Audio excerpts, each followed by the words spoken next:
এলেবেলে ৭-৫ চ্যানেলে সবাইকে স্বাগত। আজকের নিবেদন শরৎচন্দ্র চট্টোপাধ্যায়ের গল্প বিলাসী। চলুন তবে শোনা যাক। পাকা ২ ক্রোশ পথ হাঁটিয়া স্কুলে বিদ্যা অর্জন করিতে যাই। আমি একা নই, ১০-১২ জন। যাহাদেরই বাটি পল্লীগ্রামে তাহাদেরই ছেলেদের শতকরা ৮০ জনকে এমনি করিয়া বিদ্যালাভ করিতে হয়। ইহাতে লাভের অঙ্কে শেষ পর্যন্ত একেবারে শূন্য না পড়িলেও যাহা পড়ে তাহাতে হিসাব করিবার পক্ষে এই কয়টা কথা চিন্তা করিয়া দেখিলেই যথেষ্ট হইবে যে ছেলেদের সকাল ৮টার মধ্যে বাহির হইয়া যাতায়াতের ৪ ক্রোশ পথ ভাঙিতে হয়, ৪ ক্রোশ মানে ৮ মাইল নয়, ঢের বেশি। বর্ষার দিনে মাথার উপর মেঘের জল, পায়ের নিচে ১ হাঁটু কাদা, এবং গ্রীষ্মের দিনে জলের বদলে কড়া সূর্য, এবং কাদার বদলে ধুলার সাগর সাঁতার দিয়া স্কুল ঘর করিতে হয়, সেই দুর্ভাগা বালকদের মা সরস্বতী খুশি হইয়া বর দিবেন কি, তাহাদের যন্ত্রণা দেখিয়া কোথায় যে তিনি লুকাইবেন ভাবিয়া পান না। তারপরে এই কৃতবিদ্য শিশুর দল বড় হইয়া একদিন গ্রামেই বসুন, আর ক্ষুধার জ্বালায় অন্যত্রই যান। তাদের ৪ ক্রোশ হাঁটা বিদ্যার তেজ আত্মপ্রকাশ করিবেই করিবে। কেহ কেহ বলেন শুনিয়াছি, আচ্ছা, যাদের ক্ষুধার জ্বালা তাদের কথা না হয় নাই ধরিলাম, কিন্তু যাদের সে জ্বালা নাই তেমন সব ভদ্রলোকই বা কি সুখে গ্রাম ছাড়িয়া পলায়ন করেন? তারা বাস করিতে থাকিলে তো পল্লীর এত দুর্দশা হয় না। ম্যালেরিয়া কথাটা না হয় নাই পারিলাম, সে থাক, কিন্তু ওই ৪ ক্রোশ হাঁটার জ্বালায় কত ভদ্রলোকেই যে ছেলেপুলে লইয়া গ্রাম ছাড়িয়া শহরে পালান তাহার আর সংখ্যা নাই। তারপরে একদিন ছেলেপুলের পড়াও শেষ হয় বটে, তখন কিন্তু শহরের সুখ সুবিধা রুচি লইয়া আর তাদের গ্রামে ফিরিয়া আসা চলে না। কিন্তু থাকে সকল বাজে কথা। স্কুলে যাই ২ ক্রোশের মধ্যে, এমন আরও তো ২-৩ খানা গ্রাম পার হইতে হয়। কার বাগানে আম পাকিতে শুরু করিয়াছে, কোন বনে বৈঁচি ফল অপর্যাপ্ত ফলিয়াছে, কার গাছে কাঁঠাল এই পাকিল বলিয়া কার মর্তমান রম্ভার কাঁদি কাটিয়া লইবার অপেক্ষা মাত্র, কার কানাচে ঝোপের মধ্যে আনারসের গায়ে রং ধরিয়াছে, কার পুকুর পাড়ের খেজুর মেতি কাটিয়া খাইলে ধরা পড়িবার সম্ভাবনা অল্প। এইসব খবর লইতেই সময় যায়। কিন্তু আসলে যা বিদ্যা, কামস্কাটকার রাজধানীর নাম কি, এবং সাইবেরিয়ার খনির মধ্যে রূপা মেলে না সোনা মেলে, এ সকল দরকারি তথ্য অবগত হইবার ফুরসতি মেলে না। কাজেই এক্সামিনের সময় এডেনকে জিজ্ঞাসা করিলে বলি পার্সিয়ার বন্দর, আর হুমায়ুনের বাপের নাম জানিতে চাহিলে লিখিয়া দিয়ে আসি তোগলক খাঁ, এবং আর ৪০-এর কোটা পার হইয়াও দেখি ও সকল বিষয়ের ধারণা প্রায় একই রকমই আছে। তারপরে প্রমোশনের দিন মুখ ভার করিয়া বাড়ি ফিরিয়া আসিয়া কখনো বা দল বাঁধিয়া মতলব করি মাস্টারকে ঠ্যাঙানো উচিত, কখনো বা ঠিক করি অমন বিশ্রী স্কুল ছাড়িয়া দেওয়াই কর্তব্য। আমাদের গ্রামের একটি ছেলের সঙ্গে মাঝে মাঝে স্কুলের পথে দেখা হইত। তাহার নাম ছিল মৃত্যুঞ্জয়। আমাদের চেয়ে সে বয়সে অনেক বড়, 3rd ক্লাসে পড়িত। কবে সে যে প্রথম 3rd ক্লাসে উঠিয়াছিল এ খবর আমরা কেহই জানিতাম না। সম্ভবত তাহা প্রত্নতাত্ত্বিকের গবেষণার বিষয়। আমরা কিন্তু তাহার ওই 3rd ক্লাসটাই চিরদিন দেখিয়া আসিয়াছি। তাহার 4th ক্লাসে পড়ার ইতিহাসও কখনো শুনি নাই। 2nd ক্লাসে উঠিবার খবরও কখনো পাই নাই। মৃত্যুঞ্জয়ের বাপ মা ভাই বোন কেহই ছিল না। ছিল শুধু গ্রামের এক প্রান্তে একটা প্রকাণ্ড আম কাঁঠালের বাগান, আর তার মধ্যে এক প্রকাণ্ড পোড়ো বাড়ি, আর ছিল এক জ্ঞাতি খুড়া। খুড়ার কাজ ছিল ভাইপোর নানাবিধ দুর্নাম রটনা করা। সে গাঁজা খায়, সে গুলি খায়, এমনই আরও কত কি। তার আর একটা কাজ ছিল বলিয়া বেড়ানো, ওই বাগানের অর্ধেকটা তার নিজের অংশ, নালিশ করিয়া দখল করার অপেক্ষা মাত্র। অবশ্য দখল একদিন তিনি পাইয়াছিলেন বটে, কিন্তু সে জেলা আদালতে নালিশ করিয়া নয়, ওপরের আদালতের হুকুমে। কিন্তু সে কথা পরে হইবে। মৃত্যুঞ্জয় নিজে রাঁধিয়া খাইত এবং আমের দিনে ওই আমবাগানটা জমা দিয়াই তাহার সারা বৎসরের খাওয়া পড়া চলিত এবং ভালো করিয়াই চলিত। যেদিন দেখা হইয়াছে সেই দিনই দেখিয়াছি ছেঁড়া খোঁড়া মলিন বইগুলি বগলে করিয়া পথের এক ধার দিয়া নীরবে চলিয়াছে। তাহাকে কখনো কারো সহিত যাচিয়া আলাপ করিতে দেখি নাই, বরঞ্চ উপযাচক হইয়া কথা কহিতাম আমরাই। তাহার প্রধান কারণ ছিল এই যে, দোকানের খাবার কিনিয়া খাওয়াইতে গ্রামের মধ্যে তাহার জোড়া ছিল না। আর শুধু ছেলেরাই নয়, কত ছেলের বাপ কতবার যে গোপনে ছেলেকে দিয়া তাহার কাছে স্কুলের মাহিনা হারাইয়া গেছে, বই চুরি গেছে ইত্যাদি বলিয়া টাকা আদায় করিয়া লইত, তাহা বলিতে পারি না। কিন্তু ঋণ স্বীকার করা তো দূরের কথা, ছেলে তাহার সহিত একটা কথা কহিয়াছে এ কথাও কোনো বা ভদ্র সমাজে কবুল করিতে চাহিত না। গ্রামের মধ্যে মৃত্যুঞ্জয়ের ছিল এমনই সুনাম। অনেক দিন মৃত্যুঞ্জয়ের দেখা নাই। একদিন শোনা গেল সে মর, আর একদিন শোনা গেল মালোপাড়ার এক বুড়া মালো তাহার চিকিৎসা করিয়া এবং তাহার মেয়ে বিলাসী সেবা করিয়া মৃত্যুঞ্জয়কে যমের মুখ হইতে এ যাত্রা ফিরাইয়া আনিয়াছে। অনেকদিন তাহার মিষ্টান্নে সদ্বায় করিয়াছে, মনটা কেমন করিতে লাগিল। একদিন সন্ধ্যার অন্ধকারে লুকাইয়া তাহাকে দেখিতে গেলাম। তাহার পুরো বাড়িতে প্রাচীরের বালাই নাই। স্বচ্ছন্দে ভিতরে ঢুকিয়া দেখি ঘরের দরজা খোলা, বেশ উজ্জ্বল একটি প্রদীপ জ্বলিতেছে, আর ঠিক সম্মুখেই তক্তপোষের ওপর পরিষ্কার ধবধবে বিছানায় মৃত্যুঞ্জয় শুইয়া আছে। তাহার কঙ্কালসার দেহের প্রতি চাহিলেই বুঝা যায় বাস্তবিক যমরাজ চেষ্টার ত্রুটি কিছু করেন নাই। তবে যে শেষ পর্যন্ত সুবিধা করিয়া উঠিতে পারেন নাই সে কেবল ওই মেয়েটির জোরে। সে শিওরে বসিয়া পাখায় বাতাস করিতেছিল। অকস্মাৎ মানুষ দেখিয়া চমকিয়া উঠিয়া দাঁড়াইল। এই সেই বুড়া সাপুরের মেয়ে বিলাসী। তাহার বয়স 18 কি 28 ঠাউর করিতে পারিলাম না, কিন্তু মুখের প্রতি চাহিবা মাত্রই টের পাইলাম বয়স যাই হোক, খাটিয়া খাটিয়া আর রাত জাগিয়া জাগিয়া ইহার শরীরে আর কিছু নাই। ঠিক যেন ফুলদানিতে জল দিয়া ভিজাইয়া রাখা বাসি ফুলের মতো। হাত দিয়া এতটুকু স্পর্শ করিলে, এতটুকু নাড়াচাড়া করিতে গেলেই ঝরিয়া পড়িবে। মৃত্যুঞ্জয় আমাকে চিনিতে পারিয়া বলিল, কে, ন্যাড়া? বলিলাম, হুম।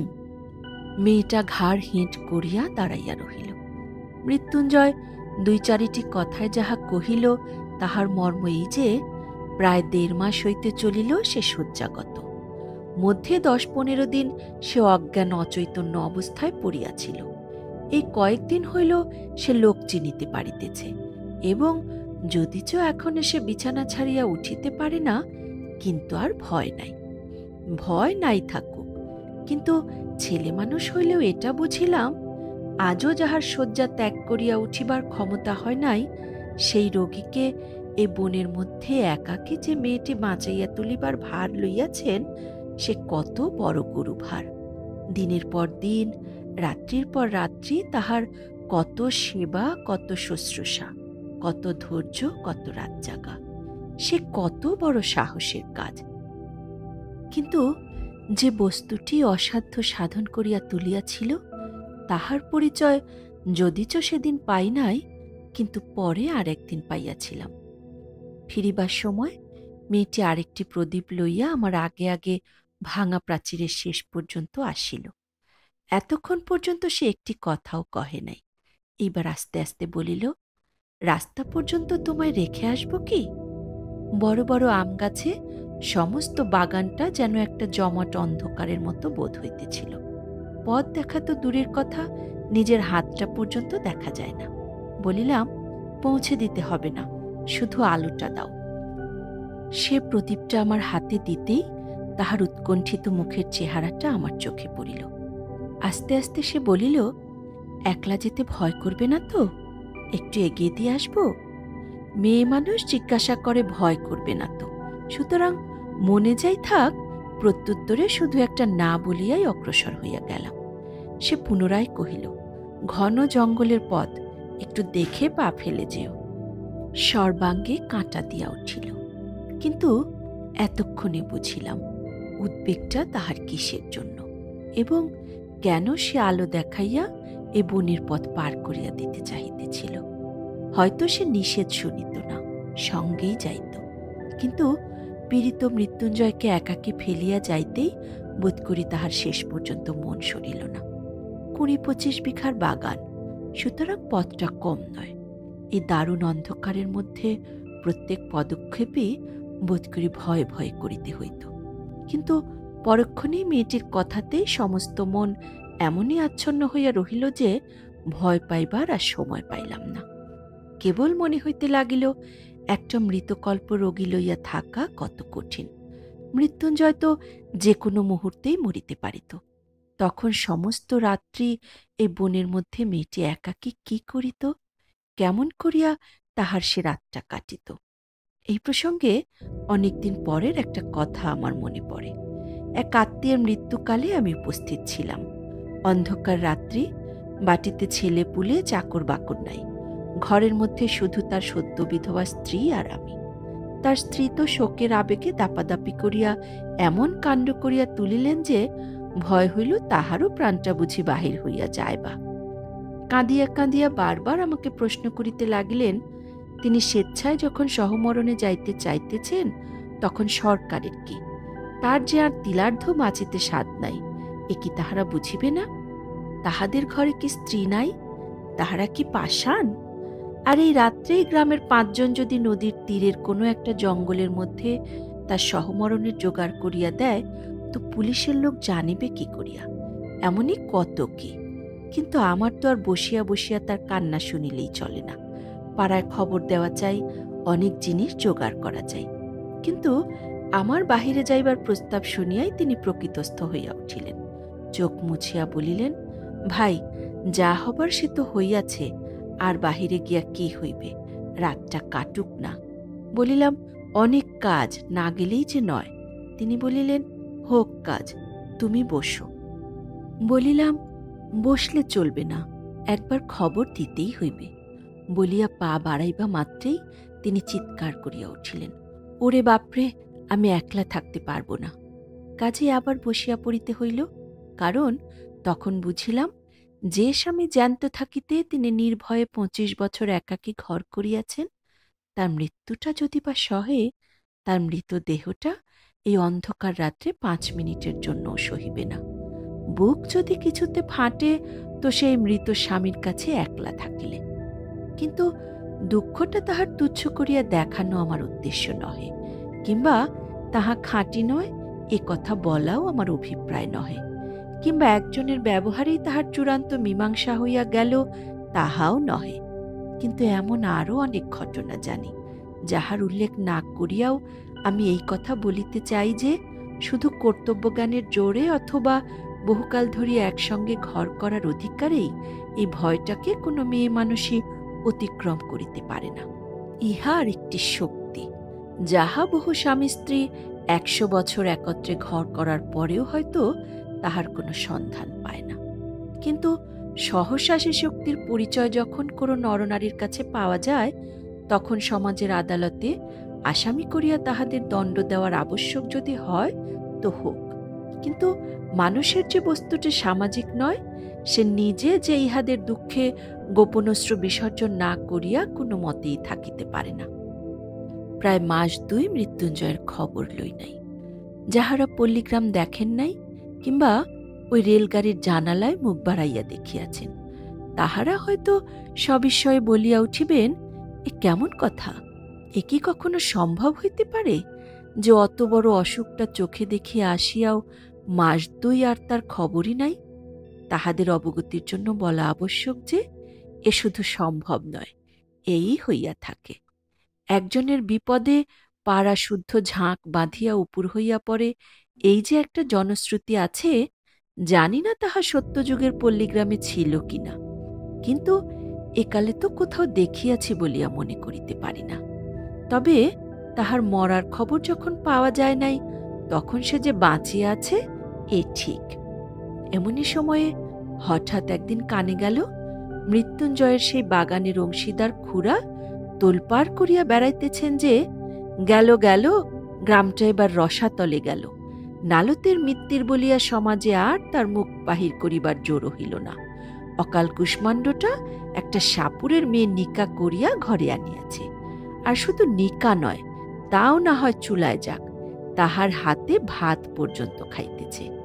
গ্রামে যদি ইহার শাসন না থাকে তো বনে গিয়া বাস করিলেই তো হয়। করলা হরিপুরের সমাজ একথা শুনিলে যে ইত্যাদি ইত্যাদি।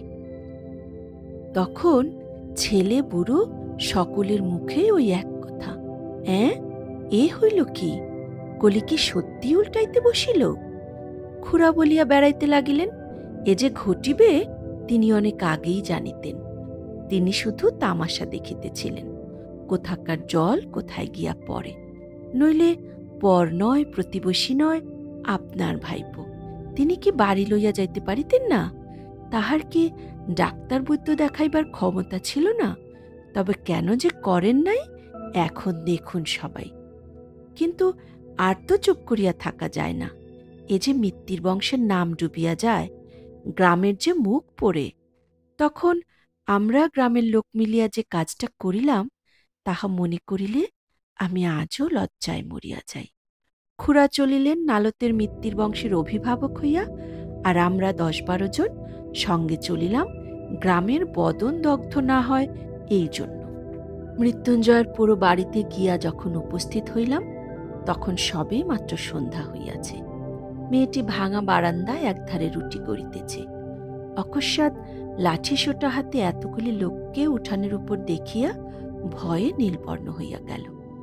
খুড়া ঘরের মধ্যে উঁকি মারিয়া দেখলেন মৃত্যুঞ্জয় শুইয়া আছে। চট করিয়া শেকলটা টানিয়া দিয়া সেই ভয়ে মৃতপ্রায় মেয়েটিকে সম্ভাষণ শুরু করিলেন। বলা বাহুল্য, জগতের কোনো খুড়া কোনো কালে বোধ করি ভাইপোর স্ত্রীকে ওরূপ সম্ভাষণ করে নাই। সে এমনই যে মেয়েটি হীন সাপুরের মেয়ে হইয়াও তাহা সহিতে পারিল না। চোখ তুলিয়া বলিল, বাবা আমারে বাবুর সাথে নিকা দিয়েছে জানো? খুড়া বলিলেন, তবে রে, ইত্যাদি ইত্যাদি। এবং সঙ্গে সঙ্গেই 10-12 জন বীর দর্পে হুঙ্কার দিয়া তার ঘাড়ে পড়িল।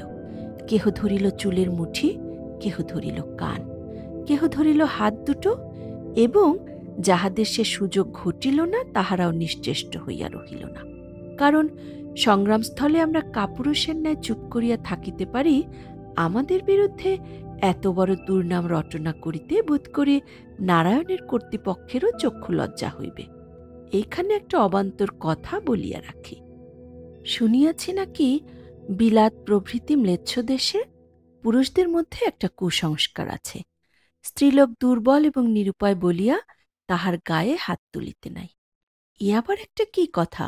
সনাতন হিন্দু এ কুসংস্কার মানে না। আমরা বলি, যাহারি গায়ে জোর নাই তাহারি গায়ে হাত তুলিতে পারা যায়, তা সে নরনারী যাই হোক না কেন। মেয়েটি প্রথমেই সেই যা একবার আর্তনাদ করিয়া উঠিয়াছিল, তারপর একেবারে চুপ করিয়া গেল।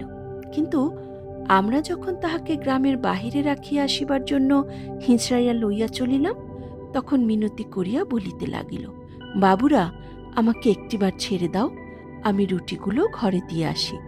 বাইরে শিয়াল কুকুরে খেয়ে যাবে, রোগা মানুষ সমস্ত রাত খেতে পাবে না। মৃত্যুঞ্জয় রুদ্ধ ঘরের মধ্যে পাগলের মতো মাথা কুটিতে লাগিল, দ্বারে পদাঘাত করিতে লাগিল এবং শ্রাব্য অশ্রাব্য বহুবিধ ভাষা প্রয়োগ করিতে লাগিল। কিন্তু আমরা তাহাতে তিলার্ধ বিচলিত হইলাম না। স্বদেশের মঙ্গলের জন্য সমস্ত অকাতরে সহ্য করিয়া টানিয়া লইয়া চলিলাম বলিতেছি, কেননা আমিও বরাবর সঙ্গে ছিলাম। কিন্তু কোথায় আমার মধ্যে একটুখানি দুর্বলতা ছিল, আমি তার গায়ে হাত দিতে পারি নাই, বরঞ্চ কেমন যেন কান্না পাইতে লাগিল। সে যে অত্যন্ত অন্যায় করিয়াছে এবং তাহাকে গ্রামের বাহির করাই উচিত বটে, কিন্তু এটাই যে আমরা ভালো কাজ করিতেছি সেও কিছুতে মনে করিতে পারিলাম না। কিন্তু আমার কথা থাক, আপনারা মনে করিবেন না পল্লীগ্রামে উদারতার একান্ত অভাব, মোটেই না। বরঞ্চ বড়লোক হইলে আমরা এমন সব উদার্য প্রকাশ করি যে শুনিলে আপনারা অবাক হইয়া যাইবেন। এই মৃত্যুঞ্জয়টাই যদি না তাহার হাতে ভাত খাইয়া অমার্জনীয় অপরাধ করিত, তাহা হইলে তো আমাদের এত রাগ হইত না। আর কায়েতের ছেলের সঙ্গে সাপুরের মেয়ের নিকা, এ তো একটা হাসিয়া উড়াইবার কথা। কিন্তু কাল করিল যে ওই ভাত খাইয়া, হোক না সে 2.5 মাসের রোগী, হোক না সে শয্যাশায়ী, কিন্তু তাই বলিয়া ভাত, লুচি নয়, সন্দেশ নয়, পাঁঠার মাংস নয়, ভাত খাওয়া যে অন্য পাপ, সে তো আর সত্য সত্যই মাপ করা যায় না। তা নইলে পল্লীগায়ের লোক সংকীর্ণ চিত্ত নয়। 4 ক্রোশ হাঁটা বিদ্যা যেসব ছেলের পেটে, তারাই তো একদিন বড় হইয়া সমাজের মাথা হয়। দেবী বিনা পানির বরে সংকীর্ণতা তাহাদের মধ্যে আসিবে কি করিয়া? এই তো ইহারই কিছুদিন পরে প্রাতঃস্মরণীয় স্বর্গীয় মুখোপাধ্যায় মহাশয়ের বিধবা পুত্রবধূ মনের বৈরাগ্যে বছর 2 কাশীবাস করিয়া যখন ফিরিয়া আসিলেন, তখন নিন্দুকেরা কানাকানি করিতে লাগিল যে অর্ধেক সম্পত্তি ওই বিধবার, এবং পাছে তাহা বেহাত হয় এই ভয়েই ছোটবাবু অনেক চেষ্টা অনেক পরিশ্রমের পর বৌঠানকে যেখান হইতে ফিরাইয়া আনিয়াছেন, সেটা কাশীই বটে। যাই হোক, ছোটবাবু তাহার স্বাভাবিক ঔদার্যে গ্রামের বারোয়ারি পূজা বাবদ 200 টাকা দান করিয়া 5খানা গ্রামের ব্রাহ্মণের সদ্দক্ষিণা উত্তম ফলাহারের পর প্রত্যেক সদ্ব্রাহ্মণের হাতে যখন একটা করিয়া কাঁসার গেলাস দিয়া বিদায় করিলেন, তখন ধন্য ধন্য পড়িয়া গেল। এমনকি পথে আসিতে অনেকেই দশের এবং দেশের কল্যাণের নিমিত্তে কামনা করিতে লাগিলেন। এমন সব যারা বড়লোক, তাদের বাড়িতে বাড়িতে মাসে মাসে এমন সদানুষ্ঠানের আয়োজন হয় না কেন? কিন্তু যাক, মহত্বের কাহিনী আমাদের অনেক আছে। যুগে যুগে সঞ্চিত হইয়া প্রায় প্রত্যেক পল্লীবাসীর দ্বারে স্তূপাকার হইয়া উঠিয়াছে। এই দক্ষিণবঙ্গের অনেক পল্লীতে অনেক দিন ঘুরিয়া গৌরব করিবার মতো অনেক বড় বড় ব্যাপার প্রত্যক্ষ করিয়াছি। চরিত্রেই বলো, ধর্মেই বলো, সমাজেই বলো, আর বিদ্যাতেই বলো, শিক্ষা একেবারেই পুরা হইয়া আছে। এখন শুধু ইংরাজকে কষিয়া গালিগালাজ করিতে পারিলে দেশটা উদ্ধার হইয়া যায়। বৎসরখানেক গত হইয়াছে, মশার কামড় আর সহ্য করিতে না পারিয়া সবে মাত্র সন্ন্যাসগিরিতে ইস্তফা দিয়া ঘরে ফিরিয়াছি। একদিন দুপুরবেলা ক্রোশ 2 দূরের মালোপাড়ার ভিতর দিয়া চলিয়াছি। হঠাৎ দেখি একটা কুটিরের দ্বারে বসিয়া মৃত্যুঞ্জয়। তাহার মাথায় গেরুয়া পাগড়ি, বড় বড় দাড়ি চুল, গলায় রুদ্রাক্ষ ও পুঁতির মালা। কে বলিবে এ আমাদের সেই মৃত্যুঞ্জয়? কায়স্থের ছেলে 1টা বছরের মধ্যেই জাত দিয়া একেবারে পুরো দস্তুর সাপুরে হইয়া গিয়াছে। মানুষ কত শীঘ্র যে তাহার 14 পুরুষের জাতটা বিসর্জন দিয়া আর একটা জাত হইয়া উঠিতে পারে, সে এক আশ্চর্য ব্যাপার। ব্রাহ্মণের ছেলে ম্যাথরানী বিবাহ করিয়া ম্যাথর হইয়া গেছে এবং তাহাদের ব্যবসা অবলম্বন করিয়াছে, এ বোধ করি আপনারা সবাই শুনিয়াছেন। আমি সদ্ব্রাহ্মণের ছেলেকে এন্ট্রান্স পাশ করার পরেও ডোমের মেয়ে বিবাহ করিয়া ডোম হইতে দেখিয়াছি। এখন সে ধুচুনি কুলো বুনিয়া বিক্রয় করে, শোয়ার চড়ায়। ভালো কায়স্থ সন্তানকে কসাইয়ের মেয়ে বিবাহ করিয়া কসাই হইয়া যাইতেও দেখিয়াছি। আজ সে স্বহস্তে গরু কাটিয়া বিক্রয় করে। তাহাকে দেখিয়া কাহার সাধ্য বলে কোনো কালে সে কসাই ভিন্ন আর কিছু ছিল? কিন্তু সকলেরই ওই একই হেতু। আমার তাই তো মনে হয়, এমন করিয়া এত সহজে পুরুষকে যাহারা টানিয়া নামাইতে পারে, তাহারা কি এমনই অবলীলাক্রমে তাহাদের ঠেলিয়া উপরে তুলিতে পারে না? যে পল্লীগ্রামের পুরুষদের সুখ্যাতিতে আজ পঞ্চমুখ হইয়া উঠিয়াছি, গৌরবটা কি একা শুধু তাহাদেরই? শুধু নিজেদের জোরেই এত দ্রুত নিচের দিকে নামিয়া চলিয়াছে? অন্দরের দিক হইতে কি এতটুকু উৎসাহ, এতটুকু সাহায্য আসে না? কিন্তু যাক, ঝোঁকের মাথায় হয়তোবা অনধিকার চর্চা করিয়া বসিব। কিন্তু আমার মুশকিল হইয়াছে যে আমি কোনো মতেই ভুলিতে পারি না দেশের 90 জন নরনারী ওই পল্লীগ্রামেরই মানুষ, এবং সেই জন্য কিছু একটা আমাদের করা চাই। যাক, বলিতেছিলাম যে দেখিয়া কে বলিবে এ সেই মৃত্যুঞ্জয়। কিন্তু আমাকে সে খাতির করিয়া বসাইল। বিলাসী পুকুরে জল আনিতে গিয়াছিল। আমাকে দেখিয়া সেও ভারী খুশি হইয়া বারবার বলিতে লাগিল, তুমি না আগলাইলে সে রাত্রিরে আমাকে তারা মেরেই ফেলত। আমার জন্য না জানি কত মার তুমি খেয়েছিলে। কথায় কথায় শুনিলাম পরদিনই তাহারা এখানে উঠিয়া আসিয়া ক্রমশ ঘর বাঁধিয়া বাস করিতেছে এবং সুখে আছে। সুখে যে আছে এ কথা আমাকে বলার প্রয়োজন ছিল না, শুধু তাহাদের মুখের পানে চাহিয়াই আমি তাহা বুঝিয়াছিলাম। তাই শুনিলাম আজ কোথায় নাকি তাহাদের সাপ ধরার বায়না আছে এবং তাহারা প্রস্তুত হইয়াছে। আমিও অমনি সঙ্গে যাইবার জন্য লাফাইয়া উঠিলাম। ছেলেবেলা হইতে দুটা জিনিসের উপর আমার প্রবল শখ ছিল। এক ছিল গোখরা সাপ ধরিয়া পোষা, আর ছিল মন্ত্রসিদ্ধ হওয়া। সিদ্ধ হওয়ার উপায় তখনও খুঁজিয়া বাহির করিতে পারি নাই, কিন্তু মৃত্যুঞ্জয়কে ওস্তাদ লাভ করিবার আশায় আনন্দে উৎফুল্ল হইয়া উঠিলাম। সে তাহার নামজাদা শ্বশুরের শিষ্য, সুতরাং মস্ত লোক। আমার ভাগ্য যে অকস্মাৎ তেমন প্রসন্ন হইয়া উঠিবে তাহা কে ভাবিতে পারিত। কিন্তু শক্ত কাজ এবং ভয়ের কারণ আছে বলিয়া প্রথমে তাহারা উভয়ই আপত্তি করিল। কিন্তু আমি এমনই নাছরবান্দা হইয়া উঠিলাম যে মাসখানেকের মধ্যে আমাকে সাগরেদ করিতে মৃত্যুঞ্জয় পথ পাইল না। সাপ ধরার মন্ত্র এবং হিসাব শিখাইয়া দিল এবং কবজিতে ওষুধ সমেত মাদুলি বাঁধিয়া দিয়া দস্তুর মতো সাপুরে বানাইয়া তুলিল। মন্ত্রটা কি জানেন? তার শেষটা আমার মনে আছে। ওরে কেউটে, তুই মনসার বাহন, মনসা দেবী আমার মা। ওলট পালট পাতাল ফোঁড়, ঢোড়ার বিষ তুই নে, তোর বিষ ঢোড়ারে দে। দুধরাজ মণিরাজ, কার আজ্ঞা?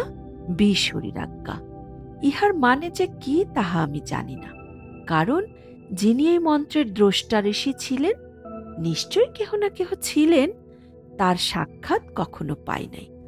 অবশেষে একদিন এই মন্ত্রের সত্য মিথ্যার চরম মীমাংসা হইয়া গেল বটে, কিন্তু যতদিন না হইল ততদিন সাপ ধরার জন্য চতুর্দিকে প্রসিদ্ধ হইয়া গেলাম। সবাই বলাবলি করিতে লাগিল, হ্যাঁ, ন্যাড়া একজন গুণী লোক বটে, সন্ন্যাসী অবস্থায় কামাখ্যায় গিয়া সিদ্ধ হইয়া আসিয়াছে। এতটুকু বয়সের মধ্যে এত বড় ওস্তাদ হইয়া অহংকারে আমার মাটিতে পা পড়ে না, এমনই জো হইল। বিশ্বাস করিল না শুধু দুইজন। আমার গুরু যে, সে তো ভালো মন্দ কোনো কথাই বলিত না, কিন্তু বিলাসী মাঝে মাঝে মুখ টিপিয়া হাসিয়া বলিত, ঠাকুর, এসব ভয়ঙ্কর জানোয়ার, একটু সাবধানে নাড়াচাড়া করো। বস্তুত বিষ দাঁত ভাঙা, সাপের মুখ হইতে বিষ বাহির করা প্রভৃতি কাজগুলো এমনই অবহেলার সহিত করিতে শুরু করিয়াছিলাম যে সেসব মনে পড়িলে আমার আজও গা কাঁপে। আসলে কথা হইতেছে এই যে, সাপ ধরাও কঠিন নয় এবং ধরা সাপ ২-৪ দিন হাঁড়িতে পুড়িয়া রাখার পরে তাহার বিষ দাঁত ভাঙাই হোক আর নাই হোক, কিছুতেই কামড়াইতে চাহে না। চক্র তুলিয়া কামড়াইবার ভান করে, ভয় দেখায়, কিন্তু কামড়ায় না। মাঝে মাঝে আমাদের গুরু শিষ্যের সহিত বিলাসী তর্ক করিত। সাপুরেদের সবচেয়ে লাভের ব্যবসা শিকড় বিক্রি করা, যা দেখাইবা মাত্র সাপ পলাইতে পথ পায় না। কিন্তু তাহার পূর্বে সামান্য একটু কাজ করিতে হইত। যে সাপটা শিকড় দেখিয়া পলাইবে তাহার মুখে একটা লোহার শিক পুরাইয়া বার কয়েক সেঁকা দিতে হয়। তারপর তাহাকে শিকড়ই দেখান হোক বা একটা কাঠি দেখান হোক, সে কোথায় পালাইবে তা ভাবিয়া পায় না। এই কাজটার বিরুদ্ধে বিলাসী ভয়ানক আপত্তি করিয়া মৃত্যুঞ্জয়কে বলিত, দেখো, এমন করে মানুষ ঠকায় না। মৃত্যুঞ্জয় কহিত, সবাই করে, এতে দোষ কি?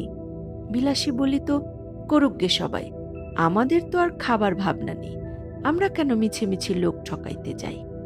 আর একটা জিনিস আমি বারবার লক্ষ্য করিয়াছি, সাপ ধরার বায়না আসিলেই বিলাসী নানা প্রকারে বাধা দিবার চেষ্টা করিত। আজ শনিবার, আজ মঙ্গলবার, এমনই কত কি।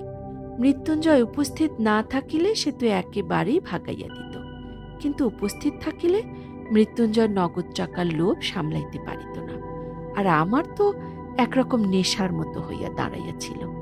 নানা প্রকারে তাহাকে উত্তেজিত করিতে চেষ্টার ত্রুটি করিতাম না। বস্তুত ইহার মধ্যে মজা ছাড়া ভয় যে কোথায় ছিল এ আমাদের মনে স্থান পাইত না। কিন্তু এই পাপের দণ্ড আমাকে একদিন ভালো করিয়াই দিতে হইল। সেদিন ক্রোশ ১.৫ দূরে এক গোয়ালার বাড়িতে সাপ ধরিতে গিয়াছি। বিলাসী বরাবরই সঙ্গে যাইতো, আজও সঙ্গে ছিল। মেটে ঘরের মেঝে খানিকটা খুঁড়িতেই একটা গর্তের চিহ্ন পাওয়া গেল। আমরা কেহই লক্ষ্য করি নাই, কিন্তু বিলাসী সাপুরের মেয়ে, সে হেঁট হইয়া কয়েক টুকরা কাগজ তুলিয়া লইয়া আমাকে বলিল, ঠাকুর, একটু সাবধানে খুঁড়ো, সাপ একটা নয়, একজোড়া তো আছে বটেই, হয়তোবা বেশি থাকিতে পারে।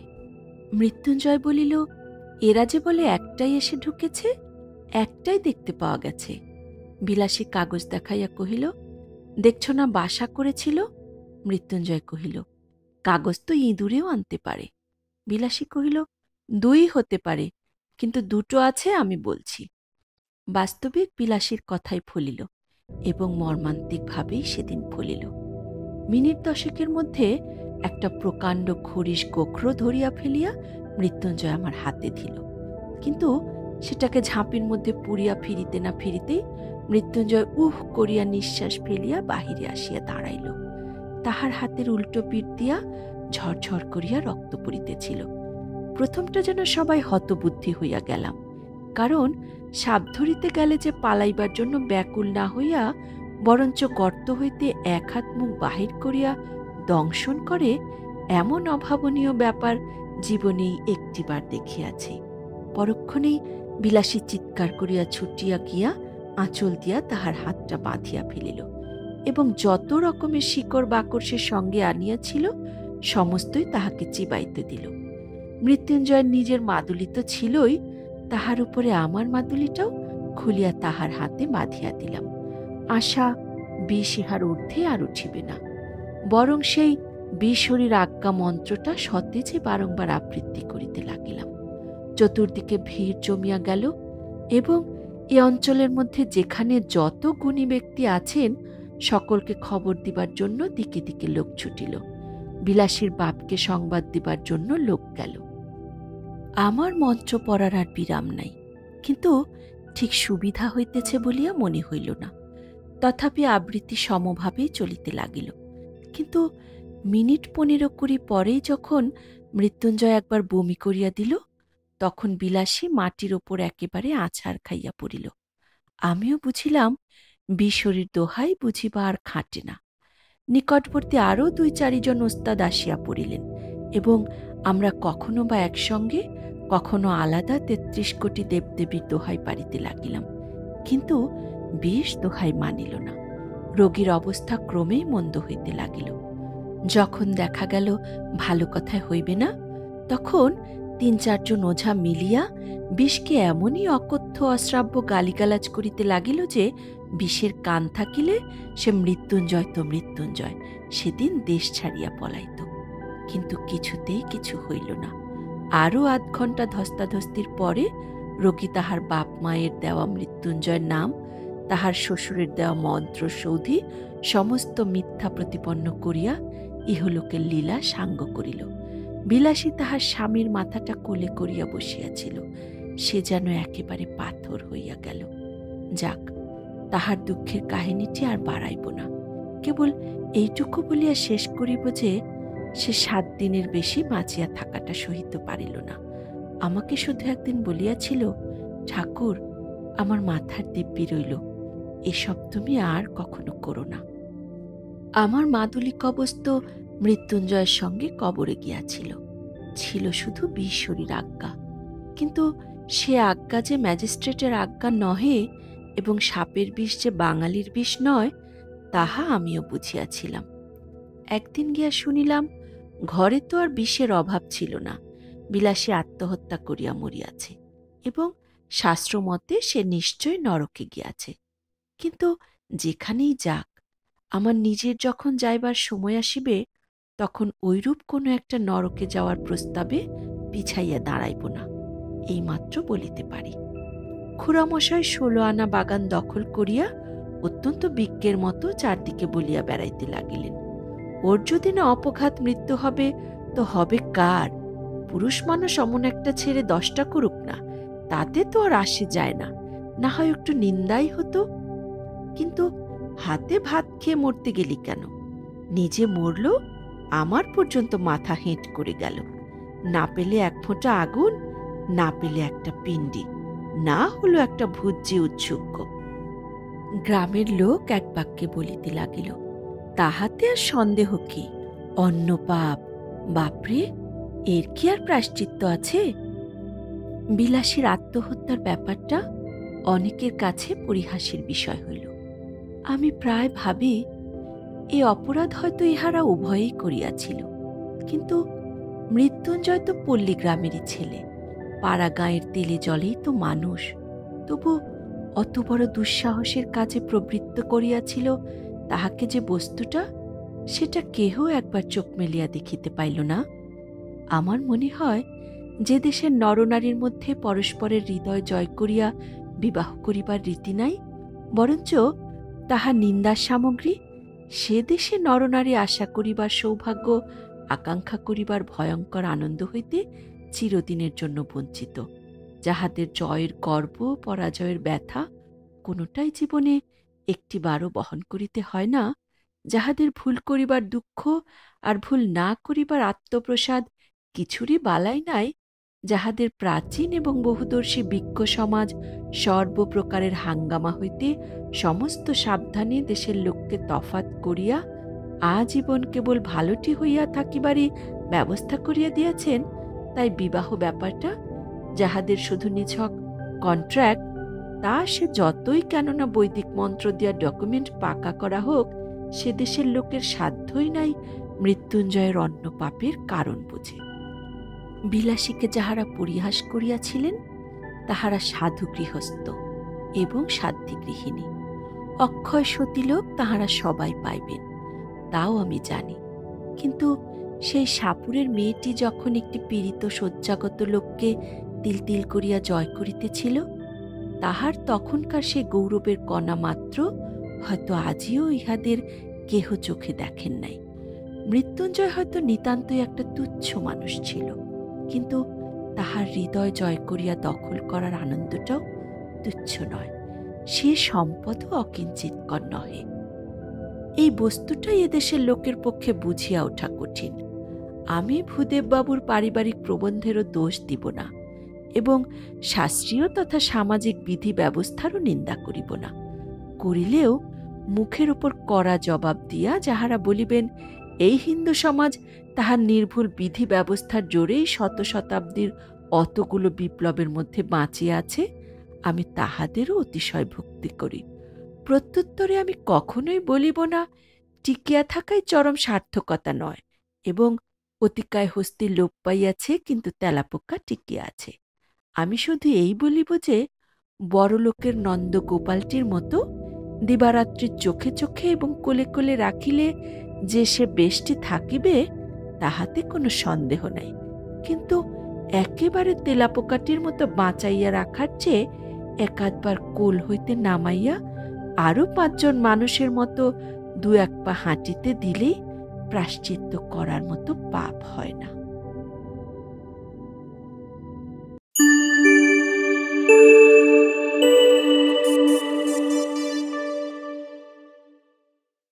আজ এ পর্যন্তই। কথা হবে আগামী পর্বে। প্রিয় শ্রোতা, আমাদের পাঠ যদি ভালো লেগে থাকে, তবে চ্যানেলটি সাবস্ক্রাইব করুন। নিজের পছন্দের কোনো গল্প অথবা গ্রন্থ পাঠ শুনতে চাইলে কমেন্টে তার নাম লিখে জানাতে পারেন। চেষ্টা করব পড়ে শোনাতে। ভালো থাকুন, ভালো রাখুন। কল্যাণ হোক সকলের।